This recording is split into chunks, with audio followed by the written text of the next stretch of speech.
தண்ணீர் தவளை பேனுடன் வண்டு கொள்ளை நோய் கொப்பளம் கல்மழை வெட்டுக்கிளி 3 நாள் காரிருள் தலை பிள்ளை சங்காரம் 10 வாதைகளும் எகிப்தியர்க்கு வந்தது.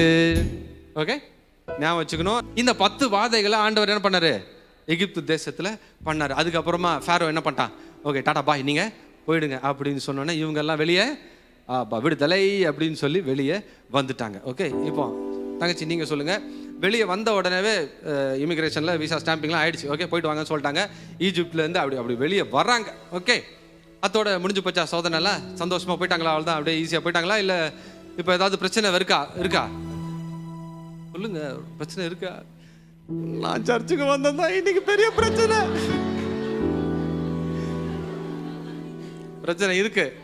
இருக்கா? என்ன பிரச்சனை? போயிட்டாங்களா? அந்த மாதிரி போயிருந்தா சந்தோஷமா இருந்திருக்குமே. இப்போ முன்னாடி என்ன? செங்கடல் பயங்கரமா இருக்கு. அப்படியே பின்னாடி பயங்கரமா பார்வோன் குதிரைகள்லாம் அப்படியே பயங்கரமா புடிங்கடா அந்த இஸ்ரவேல் ஜனங்களை விடக்கூடாது அப்படி சொல்லி பயங்கரமா அப்படியே பின்னாடி வராங்க. பயங்கரமான ஒரு யுத்த காலத்து மாதிரி இருக்குது. இப்போ உடனே என்ன பண்ணார் ஆண்டவர் வந்தாரா? வந்து என்ன சொன்னார்? இங்கே பாருங்க, என்கிட்ட இருந்தது 10 வாதைகள் தான் ஸ்டாக்கு. ஏன்னா நான் ஜீசஸ் கிரைஸ்ட் பிரைவேட் லிமிடெட்னாரா? இல்லை, அங்கே வந்து அற்புதம் செஞ்சாரா இல்லையா? என்ன பண்ணாரா?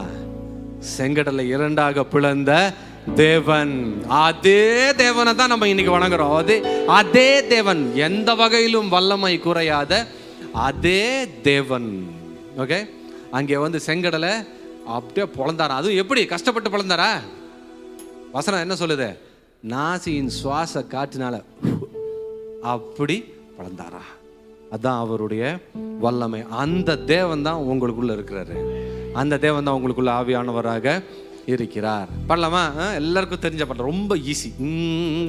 எகிப்திலிருந்து கானானுக்கு கூட்டி சென்றீரே, உமக்கு கோடி நன்றி ஐயா. எகிப்திலிருந்து கானானுக்கு வெஸ்டர்ன் கூட்டி சென்றீரே, உமக்கு கோடி நன்றி ஐயா. அல்லேலூயா அல்லேலூயா அல்லேலூயா அல்லேலூயா.